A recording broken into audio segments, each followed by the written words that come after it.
This is a message to all my supporters of this podcast. I'm introducing a new supporters program. You can contribute a small amount as a one-off payment to show your love for this podcast. Thank you in advance for all your contributions.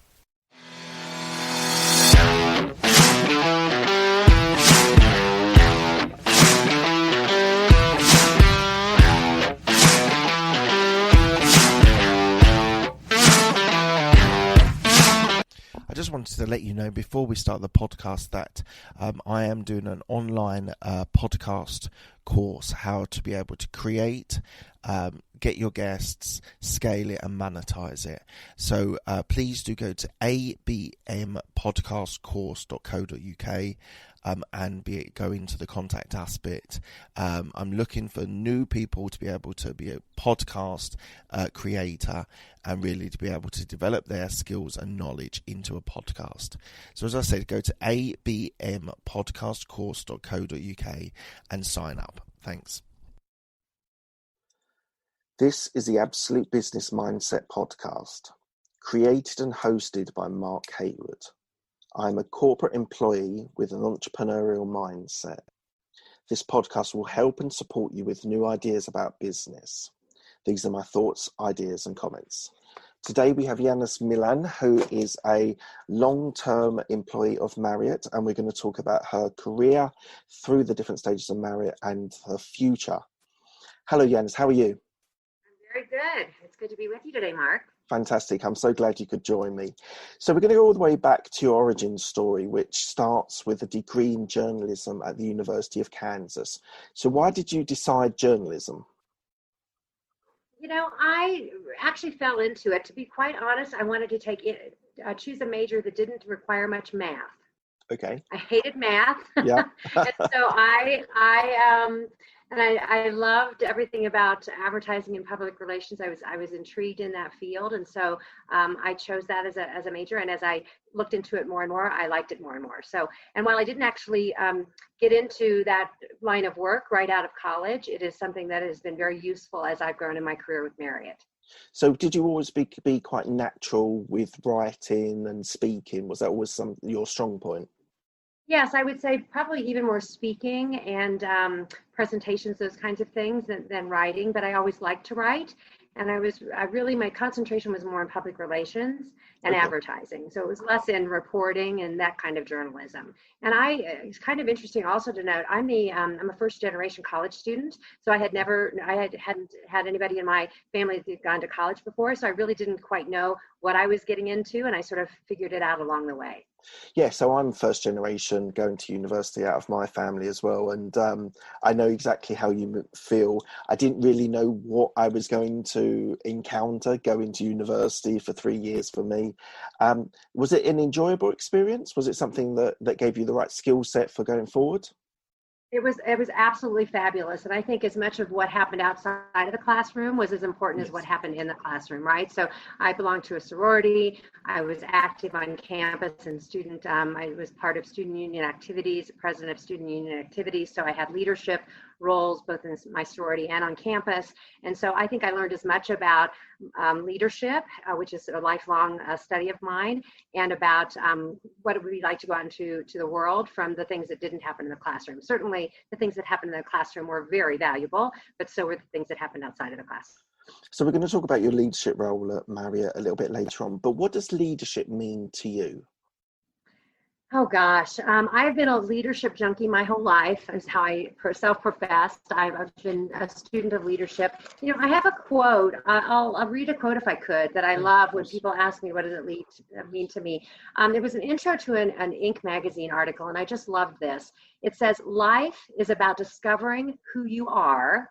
Leading is about striving to become better than we are and helping everything and everyone around us to become better too." Love it. Absolutely love it. And I think to me, that really sums up what leadership is. And that's the difference between being a leader and a boss. And if you're the boss, you are dictatorial, you are telling people what to do. If you're a leader, you're bringing all of your employees along with you on the course as well. Absolutely. I talk a lot about, as I've taught leadership in my career, around the difference between being a manager and a leader. And you need to be both, but a leader is elevating it to that next level, definitely, and in service of others.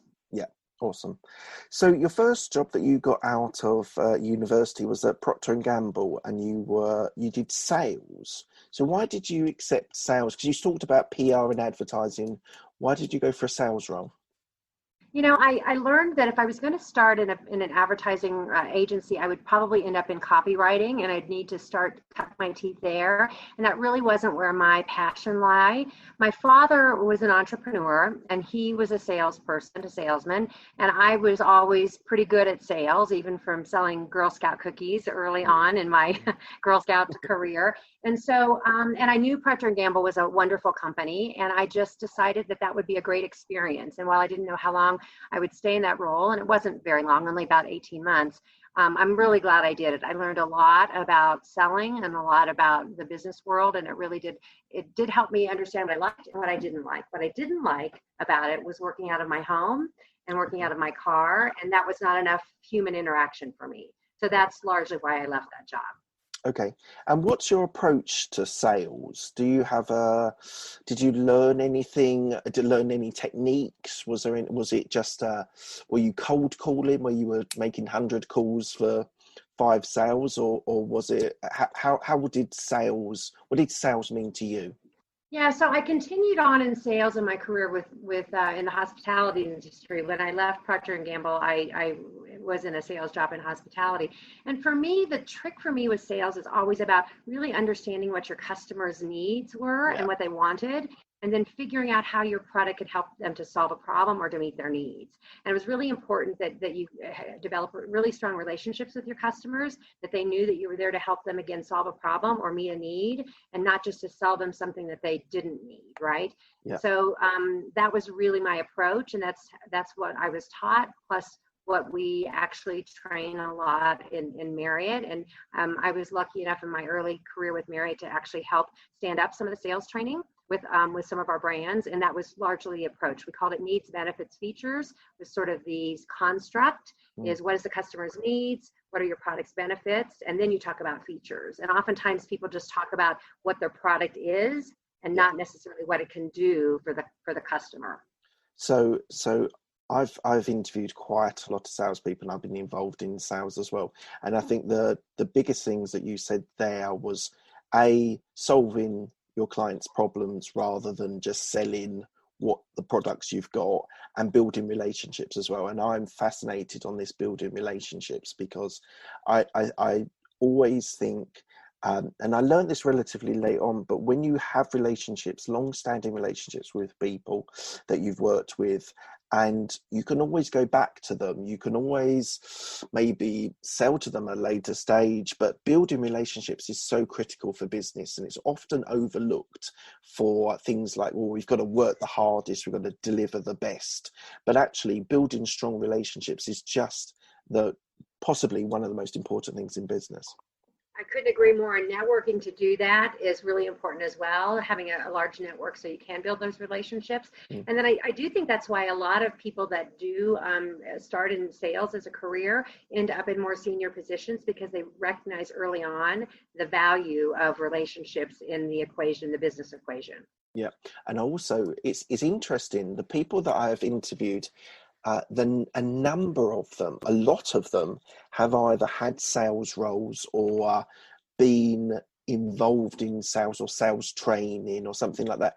And I think you're absolutely right. I think it gives a little bit of resilience as well to an employee that's going to become a leader, because it means you do have to have refusals and think people turn you down, and you then have to keep on plugging away or develop that relationship in a different way. I find it so fascinating that I think salespeople often make great leaders.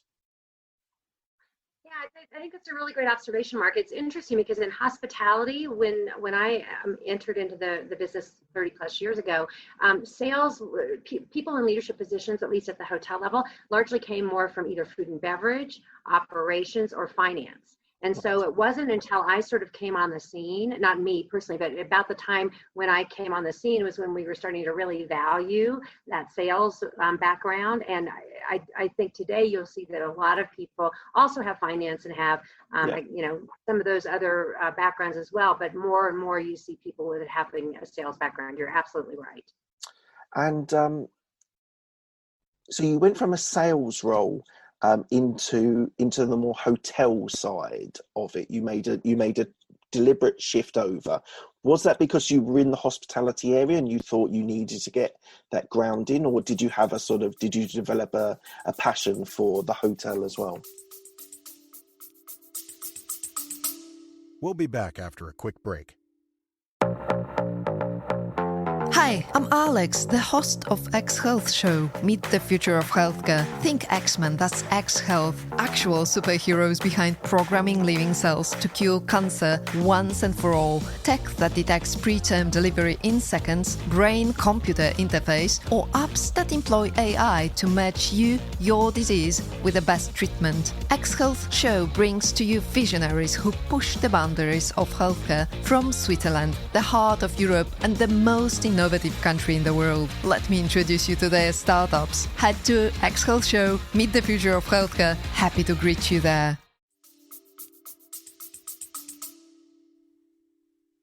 Yeah, so actually, right time, right place, right time, right? A lot of people, I think, if they're really honest in their career, if they've got ambition, that's one thing, but also being in the right place at the right time. We were going through a reorganization that I was leading our sales organization at corporate headquarters for residents. And at the time, we were going through a reorganization, and I was losing a lot of my team, and the job is going to change quite a bit, and it wasn't any longer something that really appealed to me. So I had a couple of decisions. I could have gone the HR role, the human resources role, which at that point, about 30 plus years ago, that was fairly typical for women. Or I could go into the field, into an operations role and learn more about the hotel business. And at the time I consulted, who was my boss's boss, and asked for his opinion. And he really encouraged me to go to the ops side of things. And I'm so glad I did, because what I realized is when you sell something, that's one thing, but if you understand how the business operates more fully, and you get it down to the point where the revenues are coming in, and then you also are managing all the cost side of the equation, and that's how you get to your bottom line profit. That really gives you a much broader business perspective. And so I'm really glad I took that turn, and I stayed on that side of the business for 15 years, managing hotels or in regional positions or so forth. And I also think that so what I've heard from other people is actually being on the ground level and actually experiencing the actual business, because it's all like Marriott is well known for its hospitality across the board, but I think it's a very clever move to actually take that into the operational side, because you've got the sales side, you've got that skill set of being able to do sales, and actually moving into the actual more hotel side gave you that top to tail, start to end vision of what the company's doing. Do you think that was the defining factor on you actually taking a leadership role further down the line? I do. I think that was pivotal in my career. And I think if I had not made that decision to take that step, I would not have be where I am today in my career. And you know what's funny about it, Mark? I told you earlier I chose journalism because I didn't want to do a lot of math.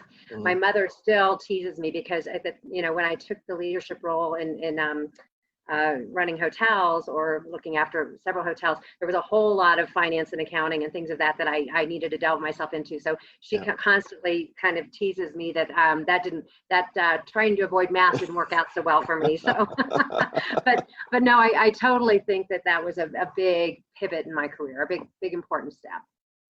And also read that you've lived in 5 different states.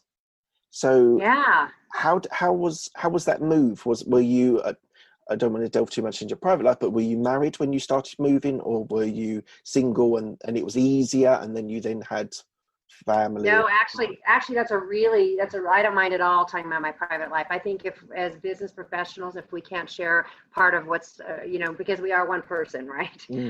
So no, I actually grew up in Kansas, as you know, and then I actually was married, and my husband at the time was transferred to Georgia in his job. And so I followed him and was able, at that point, that's when I joined Marriott. I'd worked for a franchisee. So we moved to Georgia.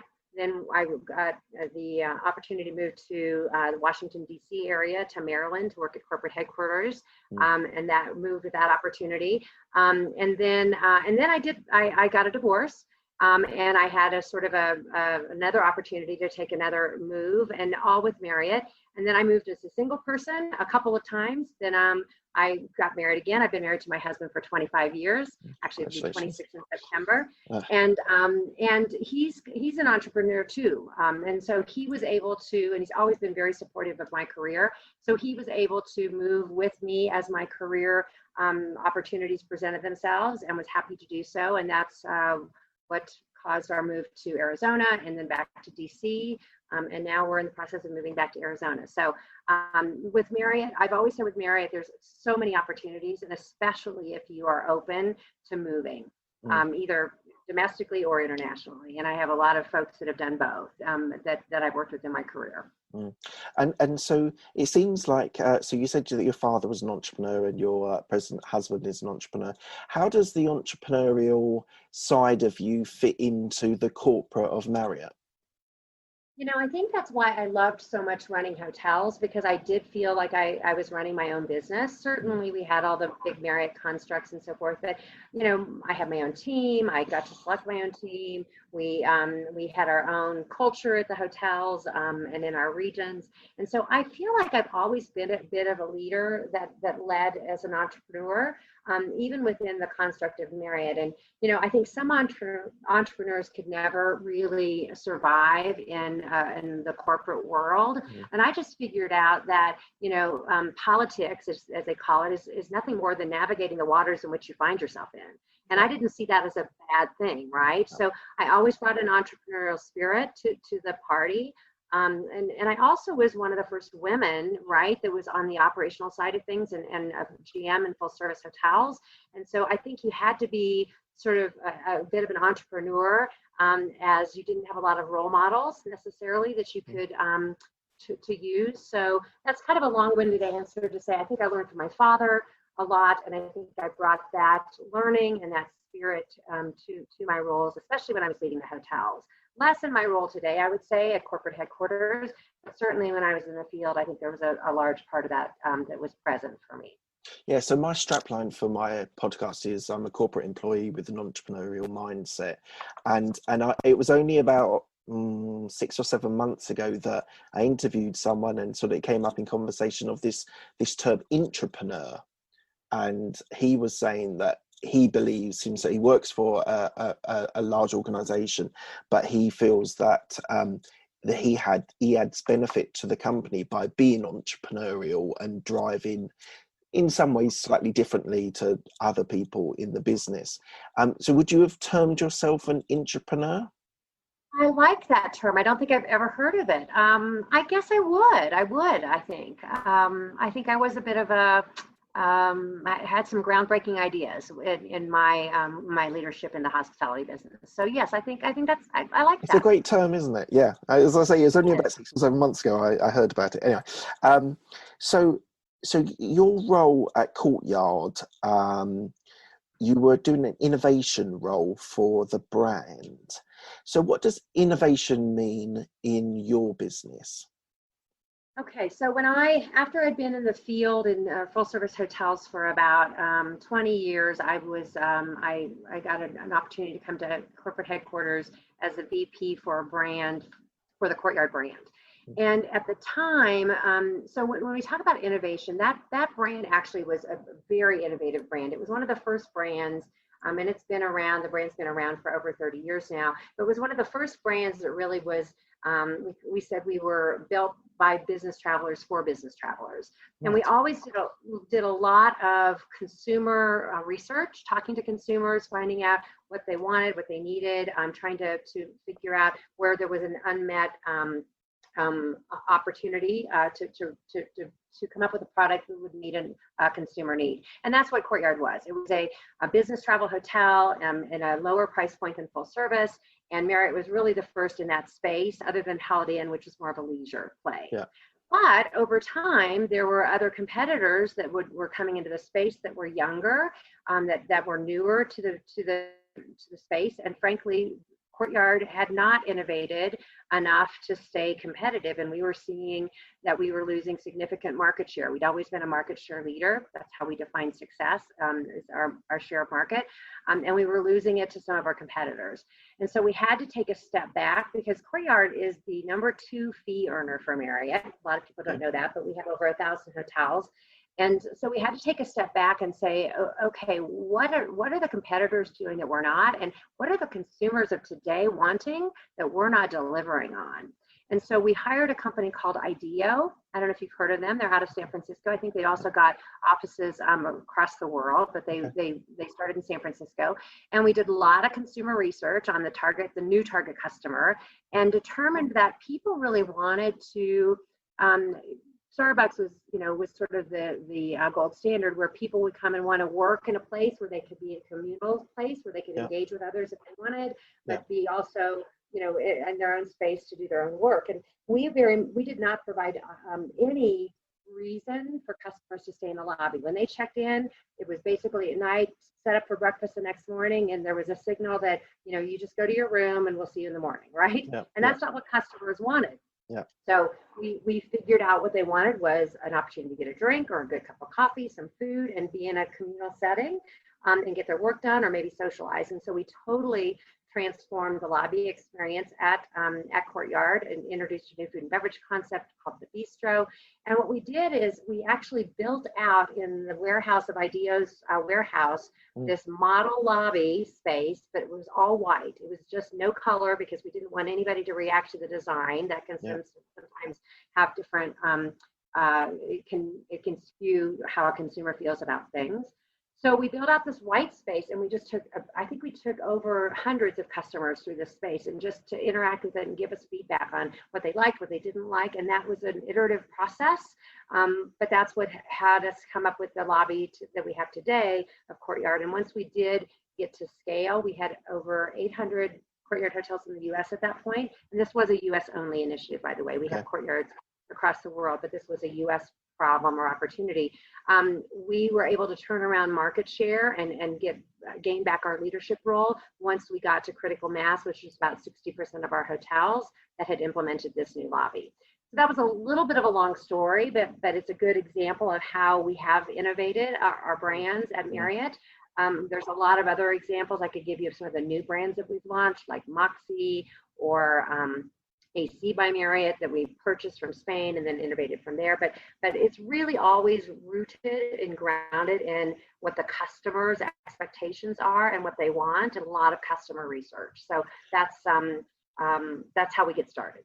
And that's really fascinating, because market research, consumer research is often not credited as strongly as actually making it can decide a business in essence. Because if you're getting very good market research, and I've done a course on user research, which is slightly different, the market, but is finding the key people that you're in your business and then speaking to them. And there's the key thing about market research and user research is you see trends that are happening. And you mentioned the coffee shop style, the sort of socializing in the lobby, and that was something truly new. That was something like, because I remember going to hotels, and as you say, you checked in, you went to your room, you might go and it depends on what meetings you have, but you might go into the office and then come back at the end of the day. But actually creating that space which people wanted, just to have a cup of coffee, have a drink, maybe a meal, was actually was very innovative. It really was at the time. And I think you're right. The other thing I would add to the consumer research is you need to know who your target consumer is. You can't try to appeal to every consumer, right? And that's a problem I see a lot of companies try to do, is they try to be They try to appeal to everybody, and then their product is more vanilla then. It's not as sharp and it's not as well defined. And I think that's something I've learned over time being in brand management with Marriott. We have 30 brands. And so you really need to make sure that your brand has a specific target customer and your brand has a specific point of view that appeals to that target customer. Yeah, absolutely. And you're absolutely right. In such a large organization, there are going to be different brands that you can be exposed to, but it's so important to know your target client, to know your target audience. So you took a role as a global brand manager. So we've talked about around this, but what does branding mean to you? How would you define branding in the hospitality sector? So my team is responsible for brand strategy, brand positioning, brand design, and what I mean physical design of our hotels in terms of the space, the layout, and the decor, brand marketing, and those are really the key things that we're responsible for. In our business, we're largely franchised in the brands that I look after. So we also are very much focused on our owners and our owners' opinions and thoughts and their success. So that's another part of the business that we're responsible for is making sure that we have owner input on the brand and where it's going and so forth. But that's how I would define what we do in hospitality. It's strategy, it's positioning, it's design, it's marketing. So what's the story? So I've heard from people that are branding specialists, and they say the important thing about branding is to know the story that you want to tell. So tell me one of the companies that you've been involved in, maybe Courtyard, maybe another, what's the story that you tell? Yeah, so I'll talk about Fairfield. Fairfield is one of the brands that I look after, and it's a brand. It's our it's mostly in the U.S. It's now starting to expand globally. We're now expanding in Asia. We're looking to expand in Europe and so forth. But that brand was it's a lower price point than Courtyard, so it's more of a drive market, you would say. One of the other, for context, Hampton Inn would be probably a competitor of Fairfield. And Fairfield was actually a brand that Marriott created, but it was actually named after the Marriott family farm. So the Marriotts had a farm, a ranch, as you would, outside of the DC area in Virginia. And it's where the Marriott family would invite friends, family, dignitaries. Ronald Reagan came out there. He was a friend of the family. And they would get away from sort of the hubbub of DC, but they would entertain people in this very warm, lovely sort of setting that was very comfortable, not a lot of frills, right? Didn't have a whole lot of, it was just sort of basic family stuff.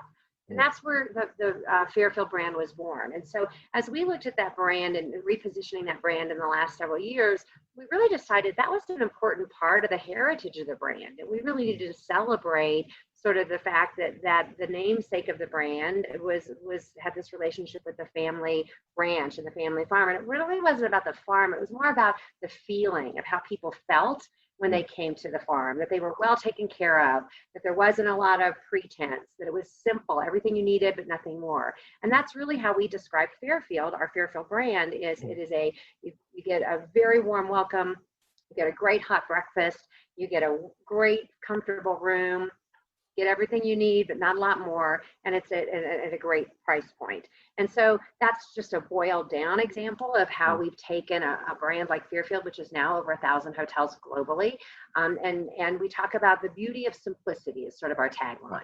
Yep. And if you think about, the experience of being at the family ranch, it's the beauty of simplicity. And everything that we do, whether it's our marketing or some of our programming or whatever, is sort of like, we have brand values that ladder up to that, right? But does beauty of simplicity, does it fit with this notion of beauty of simplicity? So that's just one example. And the other thing I would say is it's really important that, when people say, what is a brand? We say a brand is a promise.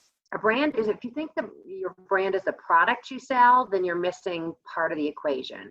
A brand is really a promise that you're making to the consumer, right? And so that beauty of simplicity is really the brand promise. Yeah. And also branding is very much involved with creating trust with your with your clients and building up that. Trust is something which corporates have had their strong times, have had their weaker times, but trust is so important in modern day business now. I think even more so after '08, where we had all the problems with the credit crunch and things. I think trust is still critical for business. I think trust and respect. I think too that I've got a 20-year-old and so she's a Gen Z, and I think our Gen Zs, they want companies that stand for something too. They don't only want to trust companies and brands, but they want brands that stand for something, and they want brands that stand for, you know, the environment, social justice, you know, all of those things. So I think that's another layer that you need to think about when you're in this business.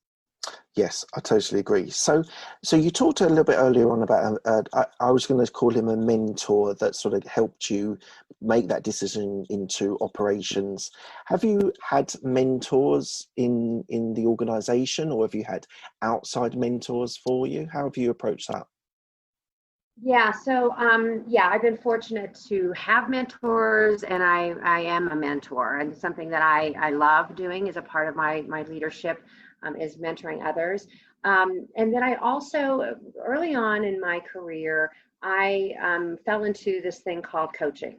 And took a course at the Coaches Training Institute. And I know, Mark, you are interested in this too. I saw that you've done some coaching training as well. Yeah. And I fell into this group called the Coaches Training Institute out of San Rafael, California. And I was so fascinated with what they did, because I felt like a lot of what they were teaching people to be coaches, but they were also teaching people how to be leaders that were coaches. And I think coaching and mentoring are a little different, and I can come back to that if you want. But yeah. I think when I got interested in coaching and brought the coaching curriculum into my organization and trained a lot of my leaders on the coaching principles, and then I hired my own coach, right? And so that was highly important to me in terms of my continuing evolution as a leader. You know, I often say, I don't know if you'll agree with this or not, but I say everybody should have a coach or a therapist, or sometimes both, depending on what's going on in their life. Yes. And it's true, right? And people always laugh, just like you did, because it's a little uncomfortable, especially think about a therapist. But, you know, they're different things. And coaching has been a huge piece of sort of my mentoring journey, is to have my own coaches and then having other mentors. But I've been lucky to have a lot of amazing mentors in Marriott and outside of Marriott. And a reason why I probably laughed is a little bit, I was just thinking to myself, for both a coach and both for a therapist as well, having that safe zone that you can discuss everything about your career or your personal life or family life, whatever it is, that's actually really important, to have perspective on your career and where you're going, and sort of your other aspects of life, your personal life as well. So for me, those sorts of spaces are incredibly important, to have that safe zone that you can talk about anything that you want, and you know there's no ulterior motive. They are there to help you and make you feel safe and comfortable. Absolutely. Well said. Yeah. And I think that, you know, I think a lot of people feel like, you know, there's a negative connotation certainly for therapy, which we won't get into all that today. I think that's crazy that people have a negative connotation, because it's been highly beneficial in my life as I've navigated, you know, all kinds of personal issues. But coaching also, I see a lot of corporations making mistakes that they hire coaches for people that are low performers to help them to be better performers. And to me, that's not the right approach. To me, you hire coaches for really high potential people and people that are some of your best performers, because that helps them to get to that next level of excellence. If you have somebody that you can trust, as you say, that can really help you navigate and can ask you some powerful questions to help you to navigate more powerfully in your leadership. I think a lot of people who are looking for a coach often are feel they need to do it because there's been change. So whether it's I always talk about you're either looking for the next promotion, looking for the next pay rise, or looking to hit a refresh button, whether it's a different role or a different company. And I think that a lot of people only look at it when they want something to change in their lives. They need something, an additional boost because of X reason or Y reason. I actually think having sometimes a long-term coach, or maybe a couple of different coaches, depending on what your area that you want the coaching on, actually it's actually a long-term strategy, and actually it's not just defined by you want to get to X. It's actually the whole journey to get to the end point, whatever that point of success is. I think that's right. And as we continue to evolve and get older and grow in our career, there's different issues, right? So it's not as if a coach is just I've sometimes had a coach and not, but I always kind of go back and forth. I've never had somebody more than probably maybe 3 or 4 years. My husband actually is a leadership strategist, a coach, and he has clients that he's been coaching for 15 plus years. So to your point, I think it's just different things for different folks. But absolutely. Works. And so I read that you're the co-founder of Marriott HQ Women's Leadership Network Group.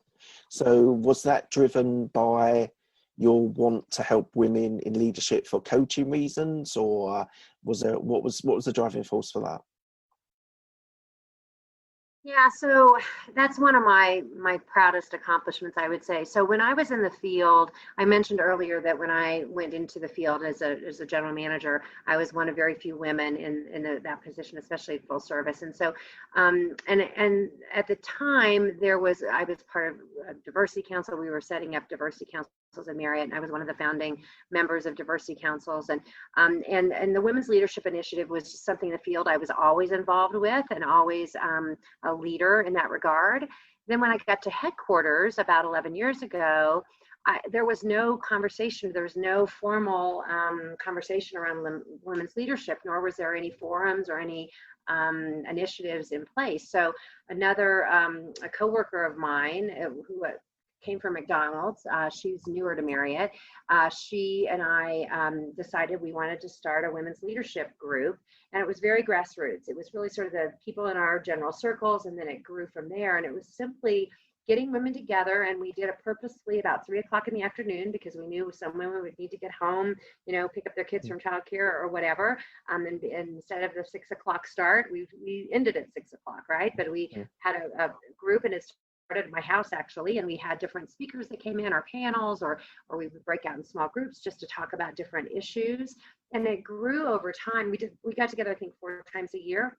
It grew over time to where we grew out of being able to do it at my house, and we had to find a venue for over 100 people, because it grew so it was something that people really valued, and really felt like it was an amazing networking opportunity, but also a really great place to come, in a safe place, to your point, to talk about issues that probably weren't just unique to women, but certainly issues that we don't necessarily create natural forums to talk about at work. And so that is something that still goes on today. It's something that Jenny and I, who started it, are sort of don't do the heavy lifting now. We still are very involved, but we have other women that are doing a lot of the sort of the heavier lifting, programming, that kind of stuff. But it's something that I'm really, really proud of, and it's something that's always been a passion of mine. So I want to talk about when you joined the headquarters role, and we're going to talk about vision and strategy in a minute, but just what was the difference for you working from a national role in the US to more of a global role? How did that change? Was it travel, or was it just your vision or what you were trying to achieve? It's a great question. So I feel like, I've worked for Marriott for over 30 years, but I feel like when I came to corporate, I started work for a whole nother company. I feel like to your point, I was traveling more than 50% of the time. I would say 50% of that was global travel. And I really feel like I became a global citizen over the last 11 years as we look to grow our brands all over the globe. And I had fascinating trips to places like Saudi Arabia, which I would never have traveled or thought I wanted to travel to before, to go understand how do you make how do you get Courtyard and Residence Inn? How do you do a Saudi Arabian version of Courtyard and Residence Inn, and then really grow that brand?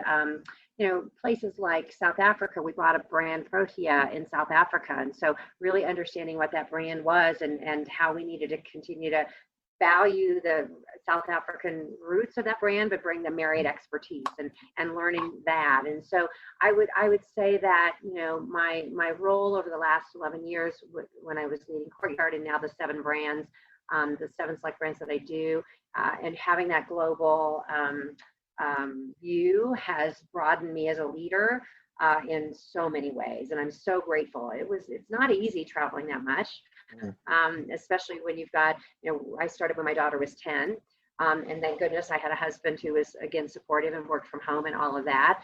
And that was hard at times, but so gratifying, and absolutely opened my eyes in so many ways to spend a lot of time in Asia, for instance, and so many, even the way they transact in Asia with and how they communicate with WeChat or, all of that. It's just completely different. And so just been really very, very gratifying and eye-opening. So your business, in your global role, what you've been doing short-term trips, you would travel to an area, what you'd spend an intense period of time learning, whether it's a brand, whether a new brand, or whether it's a culture, or whether it's a business you've bought. You delved into it a little bit there. How tough is that to have that global citizen role and manage home life as well as being traveling? You said 50% of your time. It must be tough. Yeah, I mean, it's a lot of the stuff we talk about in women's leadership forums. Actually, is how do you do this? And there's this. Everybody talks about balance, Mark. It's like, okay, what about work-life balance? And balance. Somebody said this. Balance is not this. Balance is a journey. It's not a place you get to and you're there and it's like you got it, right? Yeah. It's a journey. You're either moving toward it or away from it. But it's fluid. Yeah. And I think I like the notion. I like the phrase work-life integration better than balance. Yeah. And so I think that somebody asked me once if I could do a talk on guiltless parenting, and I'm like, no way can I do a talk on guiltless parenting. That is like, I'm not qualified for that because I feel guilty every time I leave. But you know what? I think that what I learned now, I've got, like I said, I've got a 20-year-old who's going to be a junior in college. And, it was hard, but now she says things to me like, Mom, you're my role model. And Mom, yeah, it was hard when you were gone, but you've taught me what's possible and that I can do anything that I set my mind to. And so I think, while it was hard at the time, I held on to the perspective that that's exactly what I wanted her to get from it, is that I could be a good mom and still be a successful business person, and be a good daughter and be a good sister and a good friend. And there were trade-offs, right? There were trade-offs. I had to make sure I had the support system around me to be able to do it, whether it was the tutor or the housekeeper or the nanny or the, whatever, my husband. But we made it work, and it's but it is not easy. It's not easy, and you have to be very purposeful. And for me, you have to ask for help. I think a lot of us women don't want to ask for help, and I think that's part of what whacks us out, is that our inability to ask for help, and that notion that we have to do it all, I think is something that we've been taught by society that we have to unlearn. It's really interesting. I'm going to slightly go a little bit left field. So something I've been thinking about recently is the difference between being happy and being fulfilled.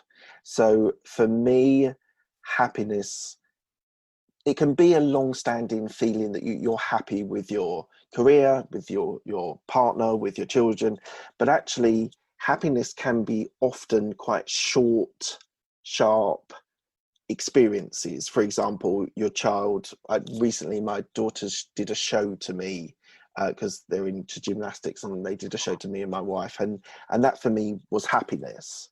But actually for me, fulfillment is actually more important, because it's actually longer standing to be fulfilled. is part of happiness, but it's actually, I'm toying with this a lot at the moment, because I actually think fulfillment is probably more important than those happiness periods, which are very short, sharp.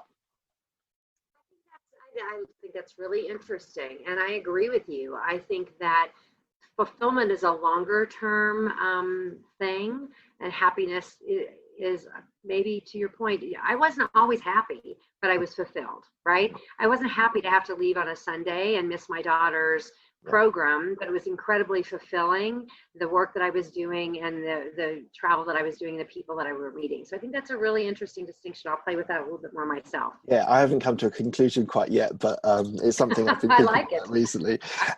I like it. I'm going to talk about the elephant in the room, which might or might not be an elephant, but Airbnb. So obviously that has innovated and disrupted the hospitality sector. What's your view on Airbnb? Does it have a long-term, obviously it's been hit pretty hard with COVID, but how do you sort of see your Marriott's reaction to such a disruptor like Airbnb?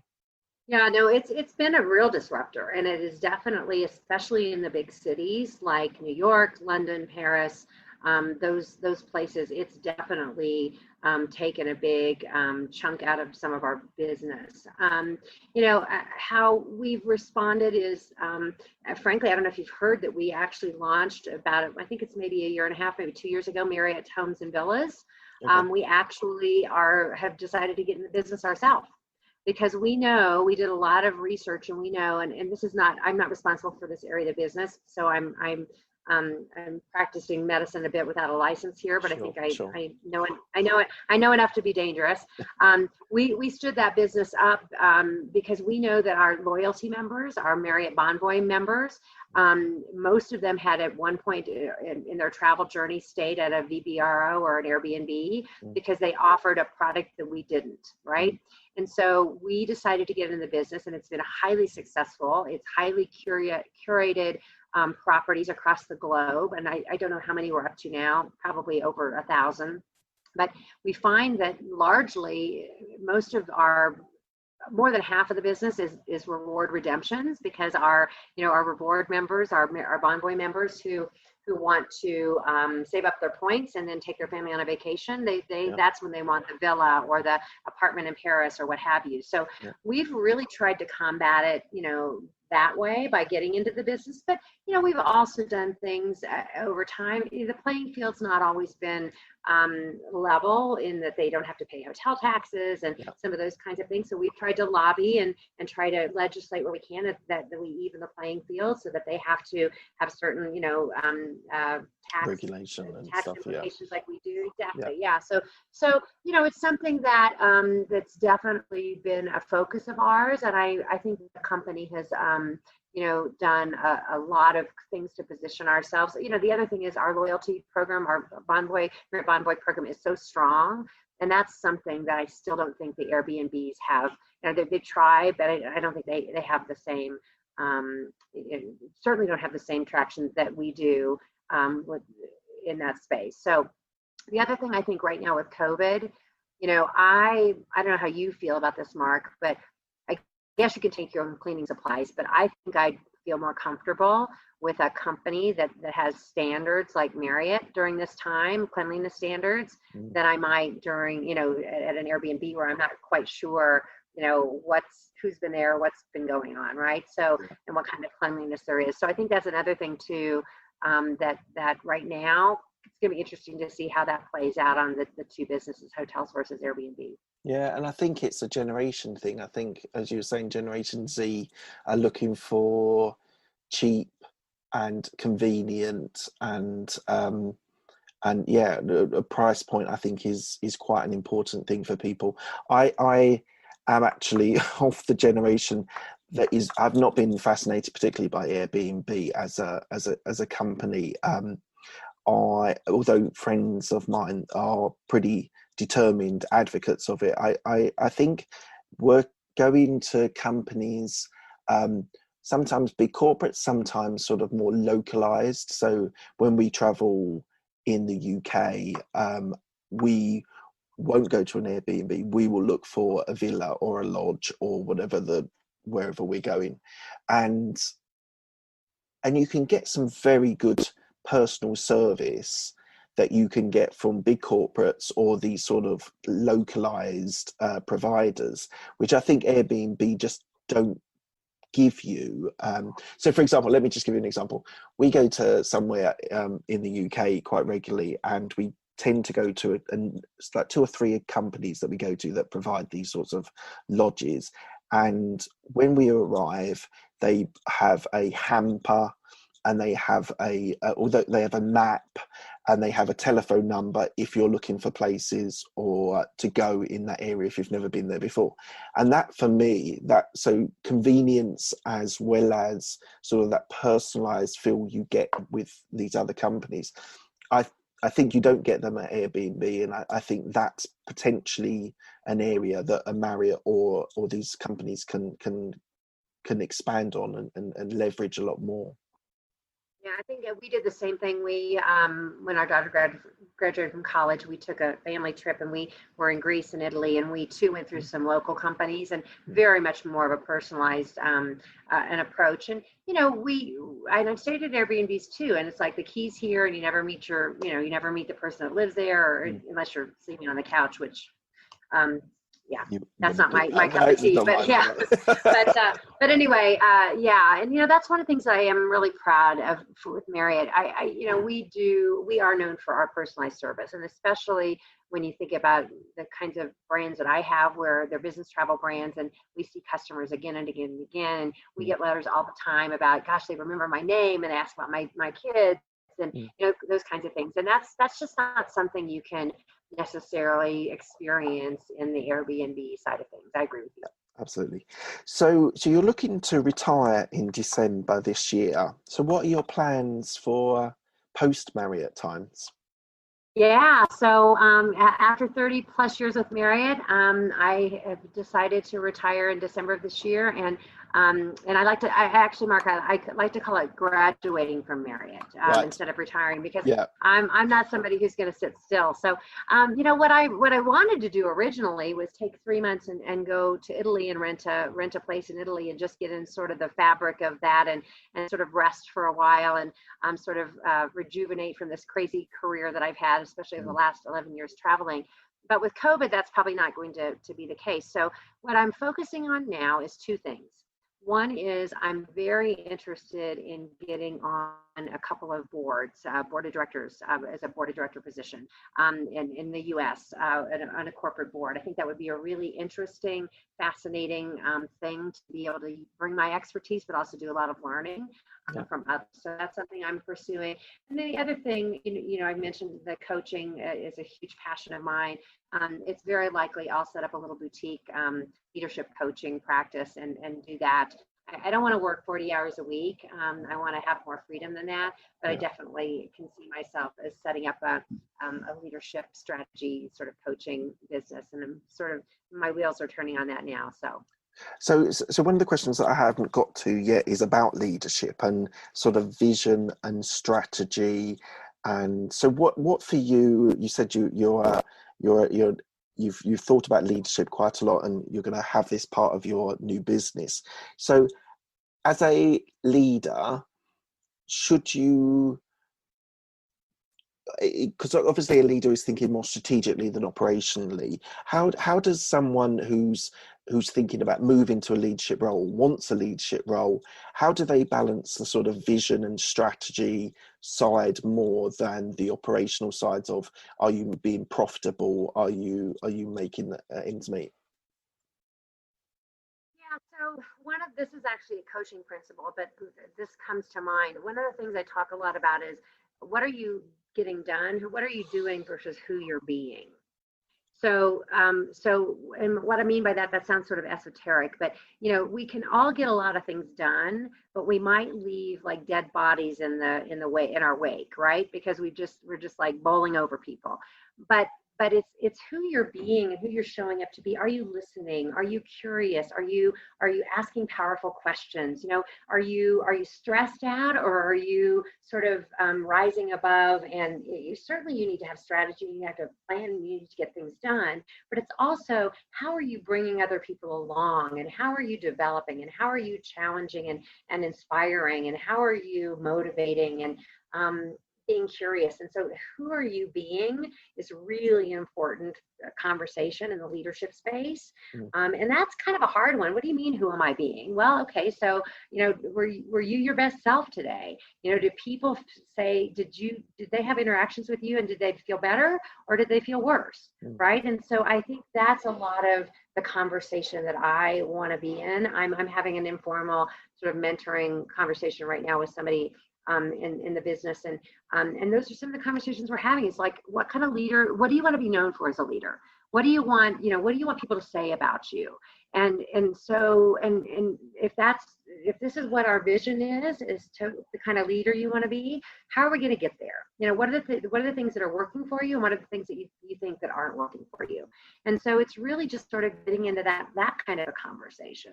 I don't know if that answers your question. It does, and I think listening is actually one of the most underrated tools that you can do in leadership, because everyone or people think that it's about being controlling and directing and showing what your vision and strategy is, but actually listening to all across the board of your employees is actually very, very important. Going back to your market research, that was very important for Marriott. As a leader, you need to listen to your colleagues, to your employee as well. Yeah, and I talk a lot about this in my mentoring and leadership conversations around, there are 3 levels of listening. Level one listening is how most people listen, where we're having a conversation, but I'm also in the back of my mind going, oh, I hope the internet doesn't go out, or I'm hearing noise and I hope nobody else can hear it, or I think I forgot to put the stuff in the dryer, right? You've got this other stuff in your head that's going on, and we all listen, multitasking, everybody talks about that. We all listen that way a lot. Level 2 listening is when all that stuff's sort of gone, when you're all the noise is gone and you're just really listening very intently, and it feels different. I'm totally with you, 100% with you. And that feels different for not only the person on the receiving end of the listening. And level 3 listening is when I'm at that level 2 that I just described, where I'm locked in, all the other chatter's gone, but I'm also picking up on all the things you're not saying.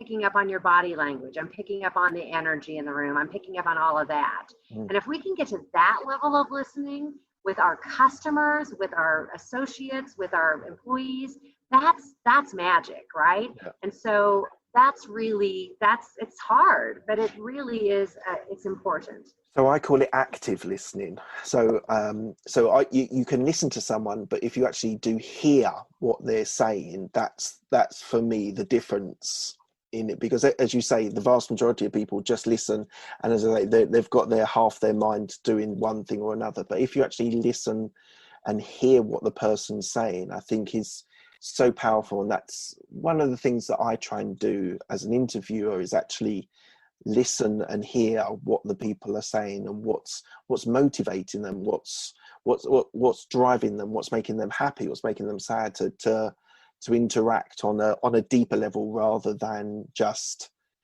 a set of 10 questions that is all very bland and sometimes can be poorly executed. So I love that. It's much more engaging. It's much more engaging that way.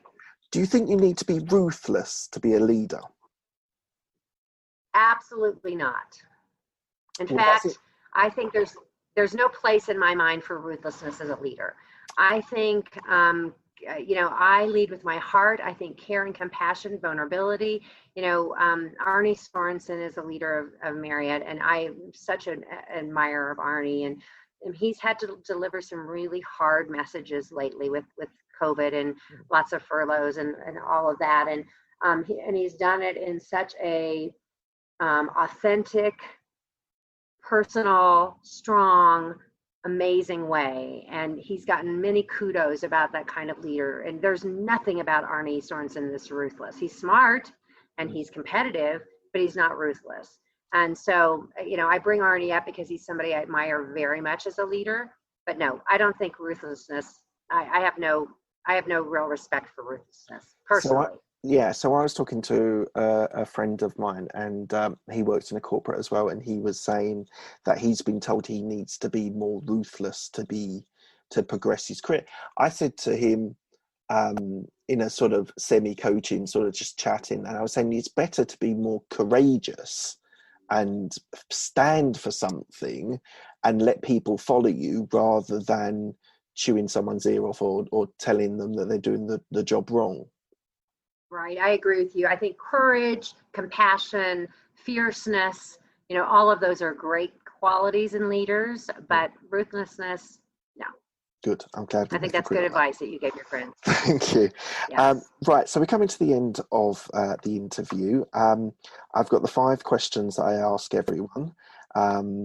So these aren't going to be a surprise to you because you've already heard them. So what's the best decision that you made? So I think we've already talked about it. You're right. I have heard your questions, and so I was prepared. I think the best decision I made really was Coaches Training Institute, and not only attending Coaches Training Institute myself, but also introducing my husband to it, and that's really what launched his leadership business, his coaching business, but also then bringing that to Marriott and to my other associates. And I think it has been a huge personal professional development piece for myself and for my colleagues. So I think that's one of the best decisions I made, was getting involved with that. Good. What's the best piece of advice you've been given? So when I was at Procter & Gamble, my boss at the time, I've always been, I think I mentioned this, I've always been rather ambitious. And my boss at the time, I thought I was ready for the next role. And I approached her. I'd been about, a year in that job, in that sales job. I'm ready to move on. And I said, I think I'm ready. I've mastered this. And she said, when I tell people when they think they've mastered the job they're in, they should stay in it another 6 months to a year to get their master's degree. To really, you've learned the basics. Now you can get to that degree of mastery that can then set you up for a much bigger jump in your next role, or set you up better to navigate better as you climb the ladder. And I thought that was really good advice. And I give it to a lot of people that I mentor today, especially young people that are very ambitious and want to continue to grow. And it's been advice that has been well received as well, even today. Good. Who's helped you most in your career?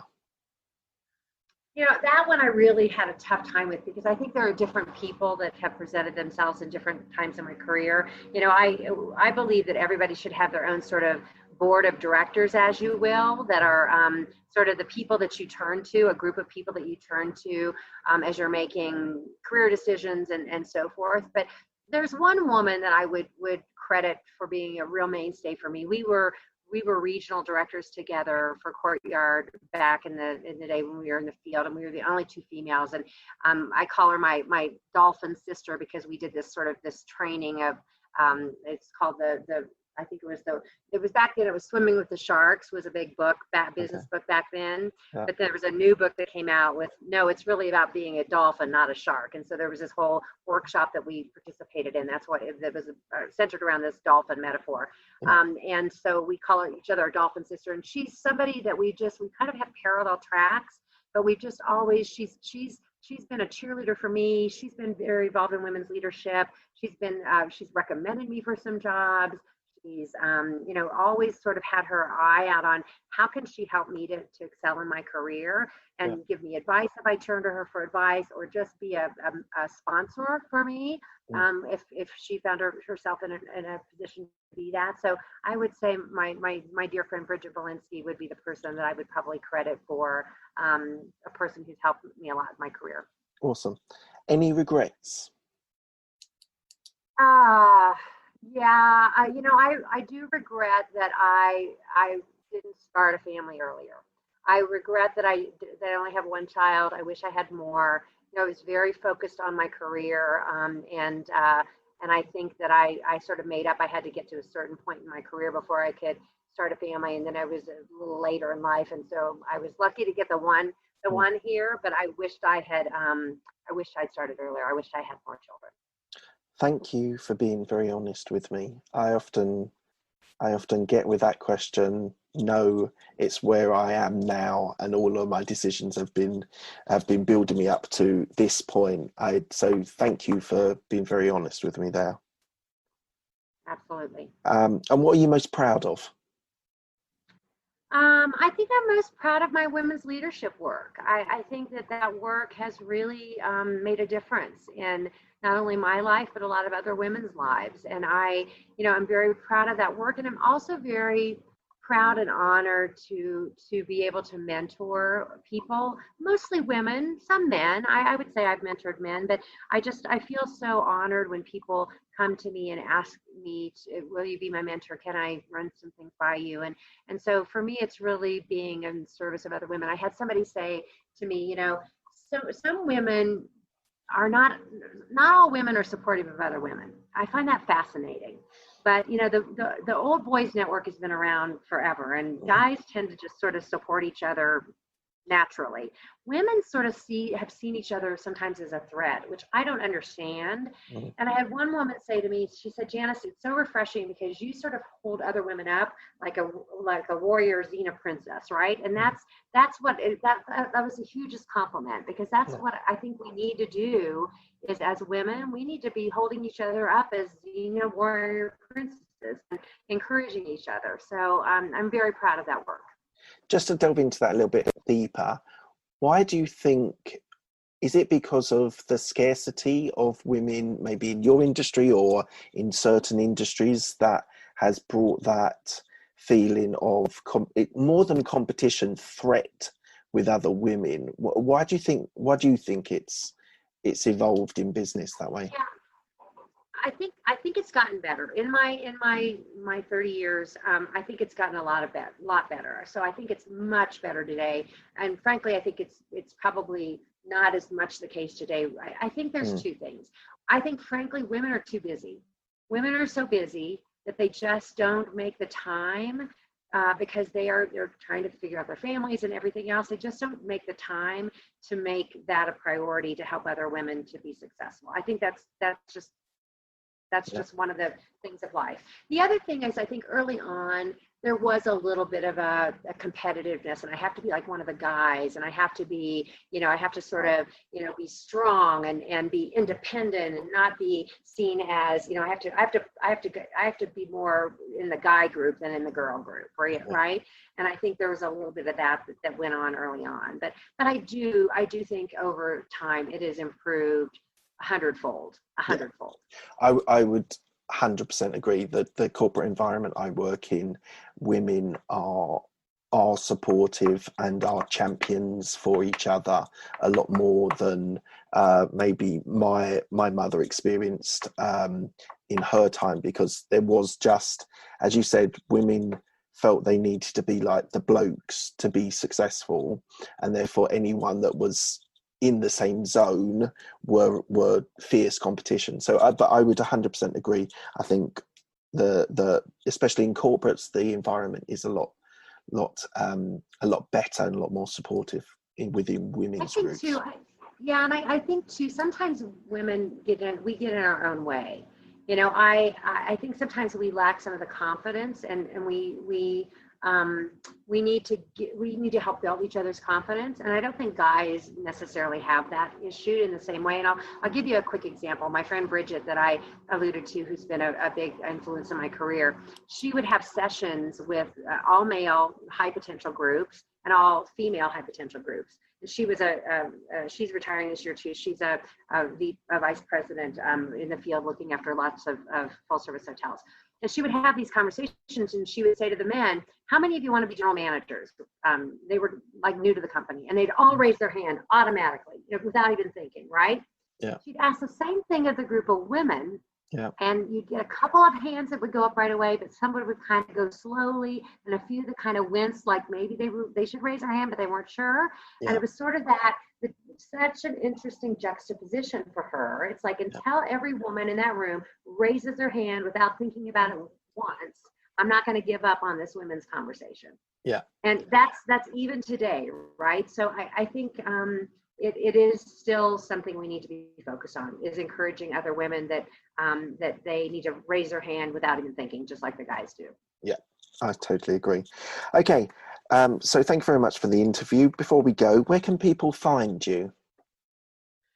So probably best place right now is LinkedIn. As I said, once I have my graduation from Marriott and get my consulting business stood up, I might have more information. But for now, if you're interested, please find me on LinkedIn. It's Janis Milham. I'm easy to find on LinkedIn. Well, Janis, thank you very much for the interview. It's been absolutely fascinating. We will have to get you back on once your business is all set up and you're going good guns, and we can discuss about your new part of your career. I would love that, Mark. That would be lovely. It'll be my pleasure. All right, Janis, thank you very much for your time. Thank you, Mark. It's been a pleasure. Take care. Thanks. Bye.